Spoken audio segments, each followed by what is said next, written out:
Okay, Rahman గారు చెప్పండి. మీకు అలాగే కాడూరి శ్రీనివాస్ గారు, మానవతరాయ్ గారు, సిఎల్ఎన్ రెడ్డి గారు, అట్లానే హెచ్ఎం టీవీ ప్రేక్షకులకు అందరికి గుడ్ మార్నింగ్. Good morning. ఇప్పుడు బీసీ కులగణన లేకపోతే బీసీలు అన్నటువంటి అంశాన్ని తీసుకున్నప్పుడు బీఆర్ఎస్ పార్టీ చేసినటువంటి సర్వే కేవలం తన పాలనా సౌలభ్యం కోసం, అసలు ఈ రాష్ట్రంలో ఎవరెంత మంది ఉన్నారు అని చూడడం కోసం చేయలేదు. అయితే కాంగ్రెస్ పార్టీ చేసినటువంటి సర్వే ఈ రాష్ట్రంలో ఎవరెంతమంది ఎవరికి ఎంత వాటా ఇవ్వాలనేటువంటి లెక్కల్లో భాగంగా ఒక సర్వేను నిర్వహించింది. ఆ సర్వే నిజానికి జరగాలి.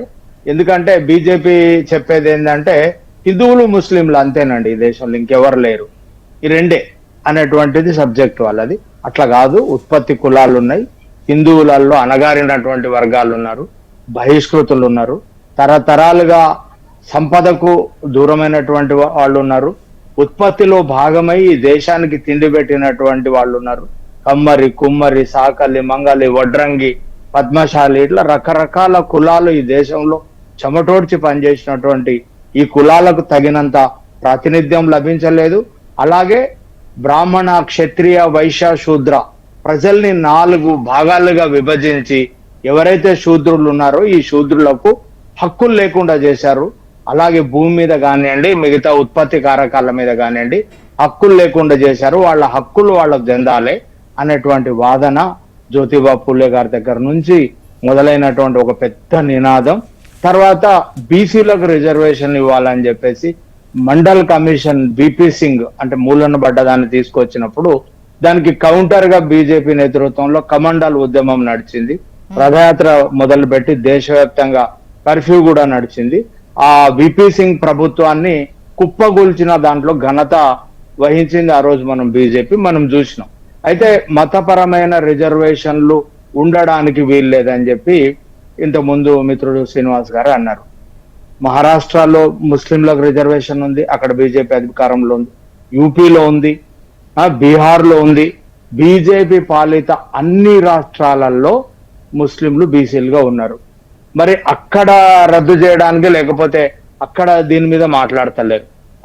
అంటే ముస్లింలలో కూడా కులాలు ఉన్నాయని పుట్టస్వామి కమిషనే కానివ్వండి, లేకపోతే తర్వాత రాజశేఖర్ రెడ్డి గారు ముఖ్యమంత్రిగా ఉన్నప్పుడు వేసినటువంటి కమిషన్ లో ఏబిసిడి అది వాళ్లకుండే రిజర్వేషన్ అట్లానే ఉంచి ఈ భాగానికి ప్రత్యేకమైనటువంటి రిజర్వేషన్ ఇచ్చినప్పుడు దాన్ని 12% రిజర్వేషన్ అంటే వాగ్దానాలు చేసిన రాజకీయ పార్టీలన్నీ 5% ఇచ్చినప్పుడు 50% దాటుతుందని దాన్ని 4% కు తగ్గించడం జరిగింది. అందులో మొత్తం ముస్లింలకు రిజర్వేషన్ ఇవ్వలేదండి.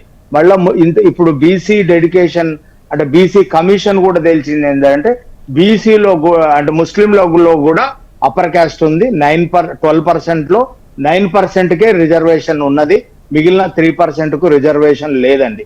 అలాగే దూదేకుల కమ్యూనిటీకి అసలు బీసీ రిజర్వేషన్ పుట్టినప్పటి నుంచి రిజర్వేషన్ ఉంది. సిక్కుల్లో కూడా ఎస్సీ కమ్యూనిటీ ఉంటదండి, వాళ్లకు రిజర్వేషన్ ఉంది. అయితే దేశవ్యాప్తంగా ఉన్నటువంటి విధానం ఒకటి, ఈ రాష్ట్రానికి వచ్చే వరకు చెప్తున్నటువంటి విధానం ఇంకొకటి. అయితే మొత్తానికి ఒక ప్రయత్నం అయితే జరిగింది. బర్డన్ ఆఫ్ ప్రూఫ్ ఎవరి మీద ఉందండి?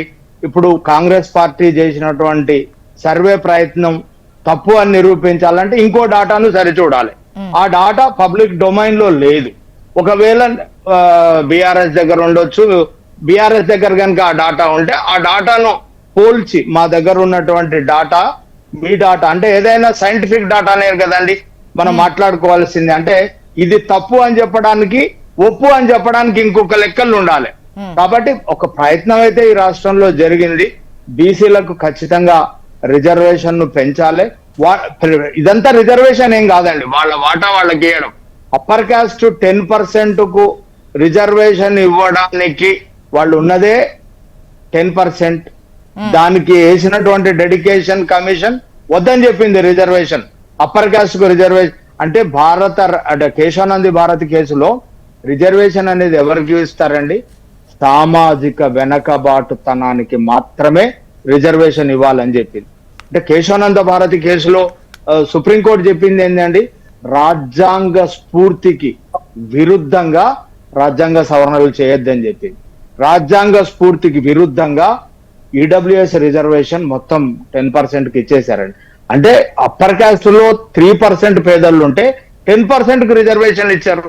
ఇప్పుడు మా 56% బీసీలు ఉన్నారు కదా, మరి ఇక్కడ ఎందుకు 50% క్యాప్ పెట్టి ఇక్కడ వీళ్ళకి ఇంతే రిజర్వేషన్ ఇవ్వాలని ఎందుకు అంటున్నారు? వాళ్ళకి 10% అప్పర్ క్యాస్ట్ మొత్తానికి వెనకబడ్డటువంటి అందులో ముస్లిం అందరూ వస్తారు కదా, రారండి. అంటే ఇప్పుడు ఈడబ్ల్యూఎస్ అంటే upper caste, only upper caste. ఏదైతే అప్పర్ క్యాస్ట్ ఉందో అప్పర్ క్యాస్ట్ రిజర్వేషన్ ఇవ్వడం ఏంటండి? తరతరాలుగా ఉత్పత్తి, సంపద, జాగీర్దారులు, జమీందారులు, భూస్వాములు మొత్తం అంటే మనము ఈ సమాజం పుట్టినప్పటి దగ్గర నుంచి సమాజాన్ని విభజించి ఈ భూమి మీద ఉన్నటువంటి ఉత్పత్తుల్ని పంచుకున్నారు కదండి అప్పర్ క్యాస్ట్. రాజ్యం నీకు, వ్యాపారం నీకు, విద్య నీకు. మిగతా ఈ దేశంలో సావిత్రిబాయి పూలే పుట్టే వరకు మహిళలు చదువుకోవడానికి వీల్లేదు కదా, చదువుకోవడం పైన నిషేధం కదా, శూద్రులు చదువుకోవడానికి వీల్లేదు కదా. చదువుకుంటే ఎట్లాంటి శిక్షలు ఉన్నాయో ఆ రోజు మనం చూసినాం కదా. అంటే ఇప్పుడు వీళ్ళ ఉత్పత్తి అంటే ఏంటి, మామూలుగా అప్పర్ క్యాస్ట్ లో అప్పర్ క్యాస్ట్ ఫైనాన్షియల్ గా, ఎకనామికల్ గా లేదండి, ఎకనామికల్ వీకర్ మేడం, అది అంటే కులాలకు సంబంధించి కాదు, ఎకనామికల్ వీకర్ సెక్షన్. ఆ సర్టిఫికెట్ తీసుకుంటే అందరు వస్తారు కదా. అట్లా కాదు కాదు కాదు కాదు బీసీలకు రాదండి, only upper caste. Upper caste అనుకుంటా రారా వీళ్ళు బీసీ రిజర్వ్. ఇప్పుడు మేడం అది రిజర్వేషన్స్ ఇప్పటి వరకు పొందనటువంటి వాళ్ళకి ఇచ్చేటువంటి రిజర్వేషన్ అది ఏంటండి?